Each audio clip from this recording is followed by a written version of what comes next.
नमस्कार दोस्तों। आज जिस विषय के साथ मैं आपके साथ जुड़ रहा हूं वो निहायत ही दुखद है। दुखद इसलिए कि देश में जो पार्टी इस वक्त शासन कर रही है वो बहुत ही शर्मनाक और बहुत ही बेरहमी के साथ, बेहयाई के साथ लोगों को बांटने में जुटी हुई है। अगर आप लोगों में से कुछ लोगों को मेरे शब्द कड़े और तीखे लग रहे हैं तो गौर कीजिएगा कि बीजेपी के प्रवक्ता संबित पात्रा ने कैराना में बीजेपी के हार के बाद क्या कहा। वो कहते हैं कि कैराना में 32% मुसलमान तो एक हो गया और हिंदू कहां गया। इस्लाम तो जीत गया, हिंदू क्यों हार गया। देश सोचने को मजबूर हो जाएगा।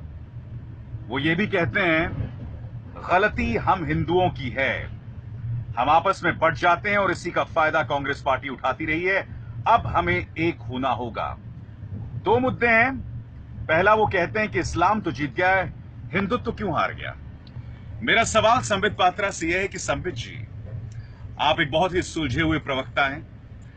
आप जिस तरह की बातें टेलीविजन डिबेट्स पर कहते हैं, बहुत ही उम्दा बातें कहते हैं, मगर मैं आपसे एक सवाल करना चाहता हूं कि अगर इस्लाम जीत गया और हिंदुत्व हार गया कैराना में, तो क्या आप यह कहने की कोशिश कर रहे हैं कि जिन हिंदुओं ने तबस्सुम हुसैन के लिए वोट किए वो हिंदू दरअसल इस्लाम के ऐलान पर, इस्लाम के कॉल पर वोट दे रहे थे। अगर मैं आपकी सोच को यहां पर लागू करूं तो क्या आप उन हिंदुओं को इस्लाम के चलन पर, इस्लाम के राह पर चलने का इल्जाम लगा रहे हैं? बहुत ही दुखद बात ही है। दूसरी बात आप ये कहते हैं कि अब हमें एक होना होगा। बहुत अच्छा होता संबित पात्रा अगर आप ये कहते कि गरीबी के खिलाफ सभी हिंदुओं को एक होना होगा, मगर आपने ये नहीं कहा। बहुत अच्छा होता संबित पात्रा अगर आप ये कहते कि जिस तरह के देश के अलग अलग हिस्सों में, खासकर उन राज्यों में जहां आपकी पार्टी सत्ता में है, यानी बीजेपी सत्ता में, जहां जब दलितों पर अत्याचार होते हैं तो सभी हिंदुओं को उस अत्याचार के खिलाफ एक होना होगा। बहुत अच्छा होता संबित पात्रा अगर आप ये कहते कि जिस तरह से किसान आज बहुत ही दुखद अवस्था में है, बिखर रहे हैं, बर्बादी की अवस्था में हैं, उनके खिलाफ हिंदू एक होते। काश आप ये कहते संबित पात्रा, मगर आप इस्लाम के खिलाफ, उस काल्पनिक खतरे के खिलाफ हिंदुओं को एक होने का ऐलान कर रहे हैं। आप जानते हैं मुझे ये दुखद क्यों लग रहा है, क्योंकि आपको याद होगा कि कैराना में बीजेपी की हार के बाद व्हाट्सएप पर एक झूठी खबर चलाई जा रही थी, एक प्रोपेगेंडा चलाया जा रहा था। वो प्रोपेगेंडा क्या था दोस्तों? वो प्रोपेगेंडा ये था कि तबस्सुम हसन ने, कैराना से चुनी गई सांसद तबस्सुम ने जीतने के तुरंत बाद कहा, क्या कहा? कि ये इस्लाम की जीत है और ये हिंदुत्व की हार है। आप जानते हैं दोस्तों, ऐसी बात कोई नहीं कह सकता आज के हालात में। ऐसी बात कहना यानी कि आपने राजनीतिक तौर पर एक बहुत बड़ी सुसाइड कर लिया, आत्महत्या कर ली, क्योंकि आप जानते हैं कि इसी तरह के बयानों की तलाश में बीजेपी होती है, या खासकर वो पार्टियां होती हैं जो धर्म के आधार पर हमें बांटने की कोशिश करती हैं। आप जानते हैं कि इस बात की पड़ताल खुद एबीपी न्यूज ने की थी और इस बात को पाया था कि तबस्सुम ने ऐसी कोई बात नहीं की थी। यह बात सिर्फ बीजेपी आईटी सेल के योद्धाओं ने फैला दी थी, झूठ फैलाया था, सरासर झूठ, जिसमें किसी तरह की कोई सच्चाई नहीं थी। मगर दुखद बात यह है कि मैं ये सोच रहा था कि बात सिर्फ कुछ गिने चुने भक्त, कुछ कम अक्ल भक्त फैला रहे होंगे, मगर अब इस तरह की बातें माननीय संबित पात्रा कर रहे हैं। बीजेपी के प्रवक्ता संबित पात्रा कह रहे हैं, और ये कह रहे हैं कि गलती हम हिंदुओं की है, हम आपस में बढ़ जाते हैं और इसी का फायदा कांग्रेस पार्टी उठाती है। अब हमें एक होना होगा। उसके बाद वो ये कहते हैं कि इस्लाम तो जीत गया मगर हिंदू क्यों हार गया। पूरे देश को सोचना होगा, पूरे देश को सोचना होगा। अगर मैं कुछ लम्हों के लिए आपकी बात मान भी लूं संबित पात्रा कि पूरे देश को सोचना होगा इस्लाम जीत गया और हिंदू हार गया, तो क्या इस्लाम इस देश का मजहब नहीं है?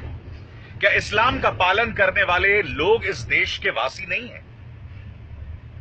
पहली बात तो ऐसी कुछ बात हुई ही नहीं है। मैं फिर दोहरा रहा हूं, अगर आप चाहते हैं कि हिंदू एक हो तो हमारे ढेरों समस्याएं हैं जिन्हें लेकर एक होने की जरूरत है। मैंने आपको बताया, दलितों के खिलाफ जो अत्याचार हो रहे हैं, दरिद्रता के खिलाफ जिस तरह का झूठ, जिस तरह का प्रोपेगेंडा, जिस तरह की नफरत हमारे बच्चों के जहन में भरी जा रही है, हमारे युवाओं में भरी जा रही है, उसके खिलाफ लोगों को एक होना होगा। हमारा पोषक, हमारा पालनकर्ता, देश का किसान जिस तरह से भूखे मर रहा है और जिस तरह से वो आज की तारीख में सड़क पर उतर पड़ा है, उसके खिलाफ सबको एक होना होगा। और सिर्फ हिंदुओं को नहीं, पूरे देश को एक होना होगा। मगर दुखद बात यह है कि आप जिस मुद्दे पर हिंदुओं को एक होने की बात कह रहे हैं, पहली बात तो वो एक काल्पनिक खतरा है, ऐसा कुछ हुआ ही नहीं है। और दूसरी बात, आप समाज में दोहराव पैदा करने की कोशिश कर रहे हैं, आप समाज को बांटने की कोशिश कर रहे हैं। और जब बीजेपी के सबसे दिग्गज प्रवक्ता ये बात कहते हैं, तो आप अंदाजा लगा सकते हैं कि आने वाले दिनों में सियासत क्या रुख अपनाने वाली है। आने वाले राज्यों में मध्य प्रदेश में चुनाव है, छत्तीसगढ़ में चुनाव है, राजस्थान में चुनाव है, और आप जानते हैं 2019 में शाहकार है, यानी कि लोकसभा का चुनाव। संबित पात्रा के इस बयान ने स्पष्ट कर दिया है कि बीजेपी आने वाले दिनों में किस तरह की सियासत खेलने जा रही है, क्योंकि आप जानते हैं अच्छे दिन तो ये हमें दे नहीं पाए, अब ले दे के धर्म के आधार पर हमको बांटा जा रहा है, हमें नफरतें पैदा की जा रही हैं, फैलाई जा रही हैं, जिसका खमियाजा आने वाली पीढ़ियां ही नहीं, हम भी भुगतेंगे और भुगत रहे हैं। बहुत दुखद है। और मुझे उम्मीद है कि बीजेपी आत्ममंथन करेगी, अपने अंदर झांकने की कोशिश करेगी, क्योंकि यकीन मानिए, अगर आप सत्ता के शीर्ष पर, अगर आप सत्ता तक इस तरह से लोगों को बांट के, लोगों में दोहराव पैदा करके पहुंचना चाहते हैं, तो ये वाजिब तरीका नहीं है, ये वाजिब रास्ता भी नहीं है। आज हमें सोचना होगा कि लोग हमें धर्म के आधार पर जो बांटने की कोशिश करते हैं, वो सिर्फ और सिर्फ हमारे समाज में अराजकता, अशांति फैलाते हैं, जिसके जरिए आपके और हमारे बच्चे खतरे में पैदा होते हैं। क्योंकि जानते हैं आप, जब दंगा होता है ना, तो इसके सबसे बड़े शिकार मासूम बच्चे और औरतें होती हैं, यानी हमारी बीवी, हमारी मां, हमारी बहनें, हमारे अपने बच्चे। गौर कीजिएगा इस बात पर। और जो लोग इस तरह से किसी काल्पनिक खतरे पर हमें बांटने की कोशिश कर रहे हैं, उनसे आगाह रहिएगा। नमस्कार।